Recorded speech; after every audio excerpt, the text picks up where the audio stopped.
आज आगे श्री राम और लक्ष्मण के संवाद को बढ़ाते हैं। क्या कहा श्री राम ने? अब यहां भक्ति के लक्षण श्री राम कह रहे हैं। सो लक्षण, ये लक्षण तुम देखना तुम्हारे में ये आए हैं कि नहीं आए। तिलक लगाया, गले में माला पहनी, मंदिर घंटी बजाए, इतने से हम भक्त नहीं होते। कैसे भक्त होते? श्री राम ने पूरे लक्षण दिए। वो लक्षण आप ठीक से सुनो, फिर मैं उनका अर्थ भी बताती हूं। मम गुण गावते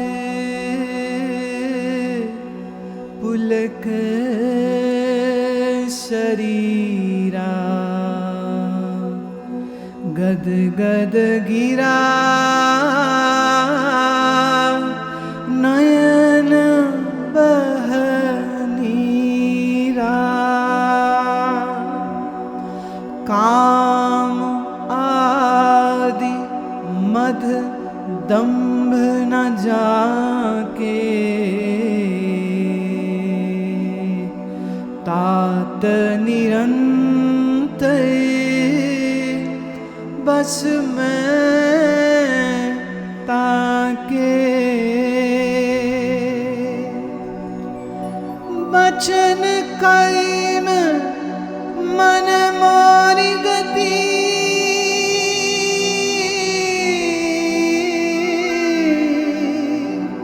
भजन करहे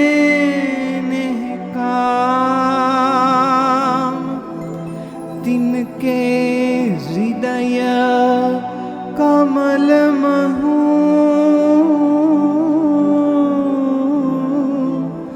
करऊं सदा विश्राम।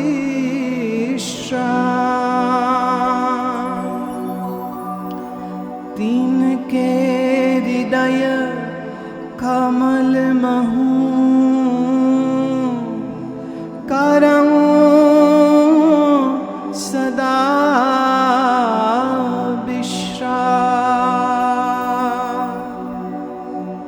मंगल भवन अमंगल हारी,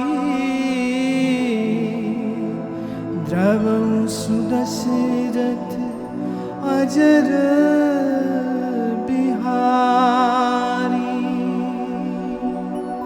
श्री राम श्री राम श्री राम श्री राम।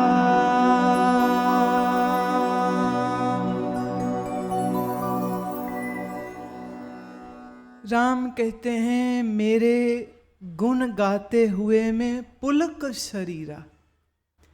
पुलक मतलब खुशी, पुलक मतलब खिलना। जैसे बंद कली हो तो उसकी क्या खूबसूरती, लेकिन यही जब कली खिलती है तो उसकी खूबसूरती, उसका सौंदर्य दिल को लुभाता है, आंखों को सुकून देता है। राम कहते हैं परमात्मा का गुणगान गाने में उसका शरीर पुलक जावे, खिल जाए, हैप्पी, प्रसन्न, और गदगद गिरा, उसका हृदय गदगद हो रहा है। अब मैं गदगद को अगर आम साधारण बोली भाषा में कहूं तो मुहावरन कहती हूं कि दिल में लड्डू फूटते हैं। कभी जिंदगी में ऐसी कोई खुशी तुम्हें मिली जिसमें दिल में लड्डू फूटने लग जाए? क्या आपकी खुशी का कोई अंत नहीं है? आप प्रसन्न हो रहे हैं, दिल में जैसे फुलझड़ियां चलने लग जाए, ऐसी खुशी, ऐसी खुशी गदगद हो जाए। किससे? छोटे छोटे मन छोटी छोटी खुशी में खुश हो जाते। जैसे पत्नी को अच्छा भोजन करा दो, कोई गहना जेवर दे दो, कोई कपड़े दे दो, वो बड़ी खुश। पति के मनपसंद सब्जी बना दो, उसके मन मर्जी की बात पूरी कर दो तो वो भी खुश। अपने बॉस को फूल फल की टोकरी और कुछ सेवा और साथ में दे दे तो बॉस खुश। कहीं रिश्वत दे के खुशी ले लेता है इंसान, कहीं शराब पी करके लेने की कोशिश करता है इंसान। छोटा मन ना, तो छोटी छोटी चीजों में खुशी मिलती। एक सज्जन की मैं कथा आपको जरूर कहना चाहूंगी। मैं इन सज्जन की लॉटरी लगी, इनको कोई 10 लाख रुपया मिला। वो कहते 10 लाख रुपया मेरे हाथ में आया, ये पुरानी बात है, 20 साल पुरानी बात है ये। बोले 10 लाख मेरे को जो मिला, तो मैं तो कुछ 100 कमाने वाला इंसान, और सडनली 10 लाख रुपया आ गया। बोले मेरा तो दिमाग घूम गया। लगा अब जो जिंदगी में कभी सोचा था वो सब काम करूंगा मैं। तो पहले घर बड़ा बनवाया, बड़ी सी पार्टी दी, खूब शराब पीने लग गया। पैसा आ गया ना, तो छक के शराब पीने लग गया। रोज रोज एक पार्टी रख देता। दोस्तों ने मांगे पैसे तो उनको भी दे दिए, और पैसे इतने हैं तो काम करने की क्या जरूरत है। तो दुकान भी अपनी बंद करके बैठ गया कि पैसे तो हैं, अब मैं क्या करूं, पैसे खर्चूं, रोज के रोज खर्चूं मैं। पैसा आया तो नकली दोस्त बहुत से आ गए, दोस्त आ गए तो खाना पीना ऐश अयाशी बढ़ने लग गई। औरतों के पास जाने का चक्कर शुरू हो गया। इस चक्कर में पत्नी नाराज हो गई, बहुत लड़ाई झगड़ा हुआ। एक दिन पत्नी गुस्सा खा करके उसे छोड़ कर चली गई। बेटे पैसा मांगे, मुझको दो, किसी को कम दिया, किसी को ज़्यादा दिया। वो पैसे के चक्कर में बेटे बाप के दुश्मन हो गए। अब वो सोचें कि अगर ये मर जाए तो सारे ही पैसे हमारे, रोज मांगने की भी जरूरत न रह जाएगी। ऊपर से रोज शराब पी पी करके सेहत खराब हो गई। और हुआ यूं कि 4 से 5 साल के अंतराल में पत्नी छोड़ गई, बच्चे दुश्मन हो गए, सेहत खराब हो गई। और जब सेहत खराब हुई और पैसे खत्म होने लगे तो नकली दोस्त सब भाग गए, और रह गया वो अकेला अपनी बीमारियों के साथ। और डॉक्टर पे इलाज कराने जाता है, अब ये दवा खाए, ये टेस्ट कराए, ये दवा खाए, ये। वो कहता है कि लोग बोलते हैं लक्ष्मी आती है तो भाग्य जगता है। मुझसे पूछिए, जब तक मेरे लक्ष्मी नहीं आई थी मैं ठीक ठाक था, लक्ष्मी ने तो मेरा सत्यानाश कर दिया। कौन पागल लोग हैं जो ये कहते हैं कि लक्ष्मी के आने से कल्याण होता है। मुझको देखिए, मंदिर जाता था, कभी कभार कुछ सेवा भी करता था, लेकिन इस धन ने, बुरी संगत ने, शराब ने, जुए ने ऐसा मेरा दिमाग खराब किया कि मैं अपनी सब अच्छाइयाँ भूल के कब बुरा और दुष्ट आदमी बन गया ये तो खुद को ही पता नहीं चला। जितनी प्रेमिकाएं बनी थी वो भी सब भाग गईं, जितने यार बने वो भी सब भाग गए, रिश्तेदारों से खुद लड़ाई मोल ले ली थी। बचे क्या? बोले मैं तो अकेला ही अकेला बचा, और मैं आज रोता हूँ उस दिन को जिस दिन मेरी लॉटरी लगी थी। देखें, अगर आपके पास सद्बुद्धि नहीं है तो लक्ष्मी आपके नाश का कारण बन जाती है, और अगर आपके पास ज्ञान और बुद्धि और समझ है तब ही ये लक्ष्मी आपके किसी सार्थक कार्यों में इस्तेमाल हो पावेगी। पुराणिक बात अगर मैं कहूँ तो बोले लक्ष्मी अकेली कहीं जावे तो कहते उल्लू की सवारी करती है, और अगर विष्णु के संग जावे तो गरुड़ की सवारी करती है। अब ये संकेत किस बात के हैं? जब भी हम बोलते हैं उल्लू तो उल्लू मतलब वीराना, सुनसान, शमशान, डरावनी जगह। पुराने कई लोग तो उल्लू अगर मकान पे आके कहीं गलती से भी बैठ जाए तो डर जाते थे कि अरे ये हमारे यहाँ ऐसी मान्यता है, ऐसा होता नहीं, ऐसी उनकी मान्यता है कि उल्लू शुभ नहीं होता, वीराना है, दुख है, कष्ट है, तकलीफ है। और गरुड़ मतलब ज्ञान होता है। जब आप ज्ञानवान होते हैं तब आपके पास जब धन, शक्ति, साम्राज्य आता है तो ज्ञान के साथ आप अपने आप का नुकसान भी नहीं करते हैं और दूसरों का कल्याण भी कर पाते हैं। और अगर बुद्धि नहीं है तो क्या करेंगे? अपना ही नुकसान करेंगे और तो कुछ कर नहीं पाएंगे। तो दुनियादार लोगों को ना इन चीज़ में बड़ी खुशी मिलती। जैसे किसी के घर में लड़का पैदा हो जाए तो सब खुशी मनाते हैं, अरे कितनी किस्मत वाला है, अरे पहले ही लड़का हो गया। और लड़की हो जावे तो रोते हैं। आज जन्म देने वाली माता भी रो रही होती है और दादी नानी भी रो रही होती है कि अरे बेटी काहे पैदा हो गई, बेटा होना चाहिए था। अब हो गया तो खुशी, नहीं हुआ तो दुख होता है। मन छोटा, बुद्धि छोटी, तो छोटी छोटी चीजों में खुशी ले लेता है। लेकिन यहाँ बात छोटी खुशी की नहीं हो रही, यहाँ ऐसी खुशी की बात हो रही जहां मन गदगद हो जावे, खुशी के मारे शरीर पुलकित हो गया है। और नयन बह नीरा, नीर माने जल, नयन माने आंखें, आंखों से जल बहने लग जाए। आप कहोगे लो जी अभी तो आप कह रहे हो खुशी होवे, तो ये कौन सी खुशी है जिसमें आंसू भी आ रहे हैं? आप कभी किसी चुटकुले पर ही सही, क्या इतनी जोर से कभी नहीं हंसे कि हंस हंस के आंखों से पानी आ गया हो? बोलो, क्या कभी ऐसी हंसी तुमने अनुभव नहीं की है? जब भी खुशी की सीमा पार हो जावे तो भी आंख से आंसू आता है। और आंसू सिर्फ दुख का चिन्ह नहीं होता है, आंसू खुशी का भी चिन्ह होता है, आंसू प्रेम का भी चिन्ह होता है।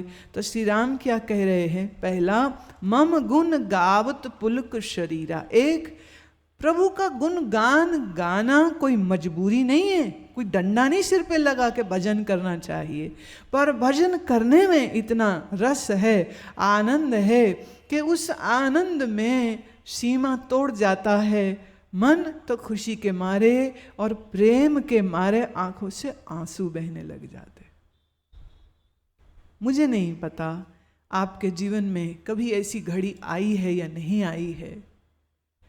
नहीं आई है तो मैं कहूँगी ये मौका ऐसा है जब आप अवश्य प्रार्थना करिए कि प्रभु हमारे जीवन में भी ये अवसर आए कि आपका नाम चिंतन करते हुए, आपका सुमिरन करते हुए हमारा शरीर भी पुलकित हो जाए, हृदय गदगद हो जाए और नैनों में आनंद के अश्रु बहने लग जाए। ये आंखें पवित्र हो जाती हैं जिन आंखों से ऐसे आंसू बहते हैं। काम आदि मद दंभ न जाके, जिसके मन में न तो कामनाएं हैं, ना जिसके मन में अहंकार है, ना जिसके मन में कोई दंभ होता है, ये कौन होगा? ये भक्त हो गया। तो भक्त का लक्षण दे रहे। देखिए, वो ये भी कह सकते थे जिसने गले में कंठी धारण की हो, जिसने तिलक लगाया हो, जिसने धोती पहनी हो, जिसने जनेऊ पहना हो, वो भक्त होता है। या जिसने भगवे कपड़े पहने हो, गले में रुद्राक्ष की माला पहनी हो, लंबे लंबे बाल रखे हों, वो मेरा भक्त होता है। ना ना ना, यहाँ बात क्या आ रही है? जिसके अंदर कामना नहीं है, जिसके अंदर अभिमान नहीं है, जिसके अंदर धोखाधड़ी नहीं है, वो मेरा भक्त होता है। और तात निरंतर बस में ताके, और मैं राम ऐसे भक्त के वशीभूत होता हूँ, मैं तो उनका भी दास हो जाता हूँ। बचन कर्म मन मोर गति, भजन करे ही नेह काम। जिसके वचन, जिसके कर्म सब मेरे लिए हो रहे हों और उसके मन की गति ऐसी है कि वो भजन इसलिए नहीं करता कि भजन के बदले में कुछ चाहिए। देखिए, आजकल बड़ा रिवाज है, पुराना है, नया तो नहीं है। ये जैसे कि आप 40 दिन हनुमान चालीसा करो और ये वाले मंदिर में हनुमान जी को लड्डू चढ़ाओ तो आपकी मनोकामना पूरी होती। आज ही नवरात्र शुरू हुए, कितने देवी के भक्त 9 दिन का उपवास करेंगे, ये मन में भाव करके माता रानी मारुति कार मिल जाए, उपवास करेंगे। कोई कहेगा माता रानी नौकरी मिल जाए, कोई कहेगा छोकरी मिल जाए, तो इच्छा रख करके व्रत तो सब करेंगे। अभी एक हमारे बड़े प्यारे परिवार हैं, तो उनके बेटे मेरे से कहते हमारे घर के सामने में मंदिर, और मंदिर में सुबह सुबह पाठ होता है और हम भी जाते हैं। मैं क्या सच्ची सच्ची बोल, तू अचानक से मंदिर कैसे जाने लग गया? तू सच्ची सच्ची बात बता, चक्कर क्या है? कह रहा अब आपसे तो मैं कभी झूठ बोल ही नहीं सकता हूँ। सच बात यह है, हमारे कॉलेज की सब लड़कियाँ काफ़ी सारी वहीं जाती, सुबह सुबह नहा धो के बड़ी सुंदर सुंदर लगती हैं, और मैं तो उनको देखने जाता हूँ, पर मम्मी पापा यही समझते मैं भक्त हो गया हूँ। मैं बहुत अच्छी बात है। मैंने कहा अब एक बात मुझे बता, जो बात मुझे पता है, जो बात मुझे पता है, इसलिए तो मैंने कहा ना कि कुछ गड़बड़ है, सच्ची बात बोल। मैंने कहा जिस बात का मुझे पता है उस बात का माता रानी को पता नहीं होगा कि तू गड़बड़ा रहा है वहां पर। तो कहता हाँ बात तो सही है आपकी, तो फिर मैं क्या करूं? मैंने कहा हम ये नहीं कहेंगे कि तू क्या कर तू क्या नहीं कर, पर तू ये समझ कि तू जिस भावना से जा रहा है वो भावना तो तेरी अच्छी नहीं है, और बाकी तेरी आयु है, तुमको लड़की कोई पसंद है और तुमको कोई गर्लफ्रेंड बनानी है, अब ऐसा उम्र का तकाजा है, तो तेरे स्कूल का तुम्हारे कॉलेज में बहुत सारी हैं, तो तुम मंदिर में ही ये काम करने का क्यों सोच रहे हो? तो कहता अरे आप मुझे कह रहे हो वहाँ जितने आते सब इसी चक्कर में आते, और लड़कियाँ भी इसी चक्कर में आती कि उनको कोई पसंद आ जाए तो वो मन ही मन कहेंगी माता रानी वो पीली शर्ट वाले से शादी हो जाए। कौन है ये नहीं पता उसको, शक्ल अच्छी लग गई, अकल का पता है नहीं कोई। माँ बाप भी तो यही करते ना, शक्ल अच्छी लड़के की, पैसे अच्छे कमाता है, घर अच्छा है, गाड़ी अपनी, कर दो शादी। भाई उसकी अकल देखो, शराब तो नहीं पीता, जुआ तो नहीं खेलता, गलत संगत तो नहीं करता, ये जानकारी लेने की कौन कोशिश करता? सब शक्ल पे मरते हैं, अकल को तो कोई देखता नहीं।